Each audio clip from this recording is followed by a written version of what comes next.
Você já se perguntou por que o Egito Antigo, mesmo depois de milênios, continua a nos fascinar e para alguns até a nos assustar? Não são apenas as pirâmides ou os tesouros dourados? Existe um conhecimento espiritual profundo, uma sabedoria que eles possuíam sobre a vida, a morte e o universo, que ainda hoje desafia nossa compreensão. Prepare-se, porque vamos mergulhar nos segredos mais bem guardados dos faraós.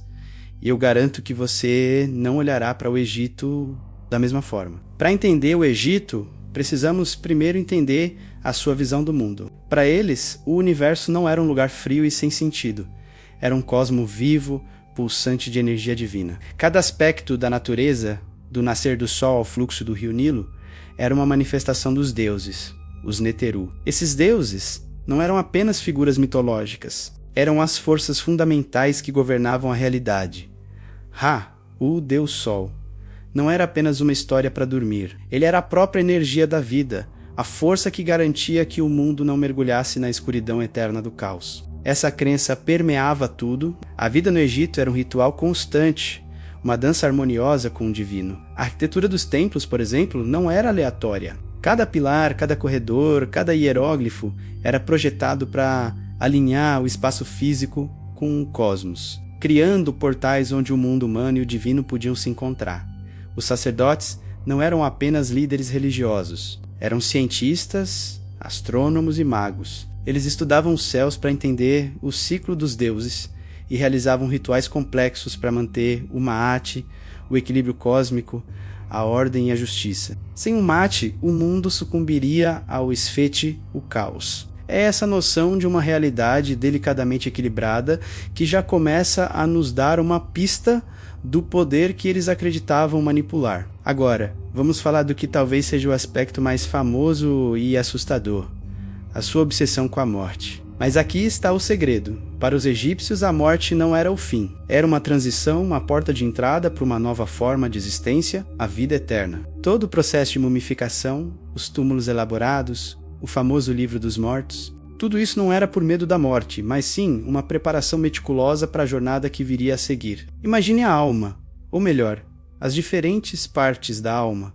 como eles acreditavam. Havia o que há, a força vital, e o Ba, a personalidade, que podiam viajar entre o mundo dos vivos e dos mortos. O objetivo era unir o Ka e o Ba após a morte para se tornar um Oki, um espírito iluminado que viveria entre as estrelas. A mumificação era essencial, porque o Ba precisava retornar ao corpo físico, o Kot, para se recarregar. Sem o corpo preservado, a alma ficaria perdida. É aqui que a história fica realmente intensa. A jornada pela vida após a morte, o Duat, era cheia de perigos. Demônios, bestas aterrorizantes e portões guardados por deuses ameaçadores estavam no caminho. Para navegar por este submundo perigoso, o falecido precisava do Livro dos Mortos. Este não era um livro como o conhecemos, mas uma coleção de feitiços, hinos e senhas mágicas. Era, literalmente, um guia de sobrevivência para a alma. O conhecimento desses feitiços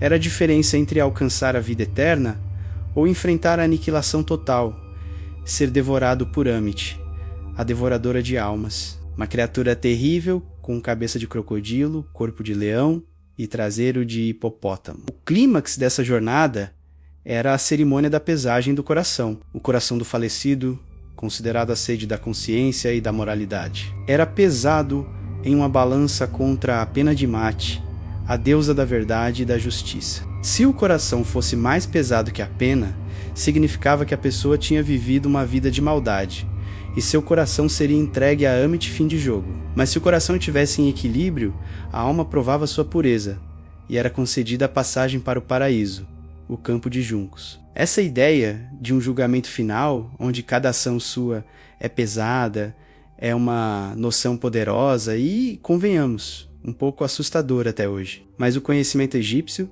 não se limitava à vida após a morte. Eles praticavam uma forma de magia que chamavam de Eka. Eka não era vista como algo sobrenatural, mas sim como a própria energia que o Deus Criador usou para formar o mundo. Era a força fundamental do universo, e os sacerdotes e magos aprendiam a canalizá-la. Eles usavam amuletos, encantamentos e rituais não apenas para proteção, mas também para curar, para influenciar o clima e até para se comunicar com os deuses. Pense nos amuletos que encontramos em quase todos os túmulos. O Enki, símbolo da vida.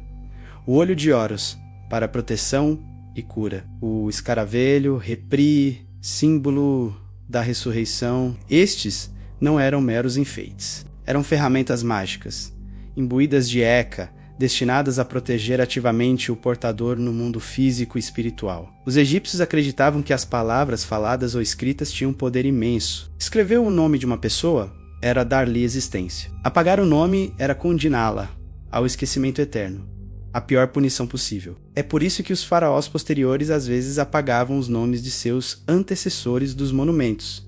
Era um ato de aniquilação espiritual. Esse poder sobre a realidade é o que talvez mais nos assuste. A ideia de que, com o conhecimento certo, com as palavras certas, seria possível alterar o tecido do universo. E se eles realmente soubessem algo que perdemos? Muitos acreditam que os egípcios tinham acesso a um conhecimento muito mais avançado do que a história oficial nos conta. Como eles construíram as pirâmides com uma precisão matemática e astronômica que ainda hoje nos confunde, alguns teóricos sugerem tecnologias perdidas, talvez baseadas em som e vibração, formas de manipular a energia que mal começamos a entender. A Grande Pirâmide, por exemplo, não é apenas um túmulo. Suas dimensões contêm constantes matemáticas como o π e a proporção áurea. Ela está alinhada quase perfeitamente com os pontos cardeais e suas proporções parecem refletir as da própria Terra.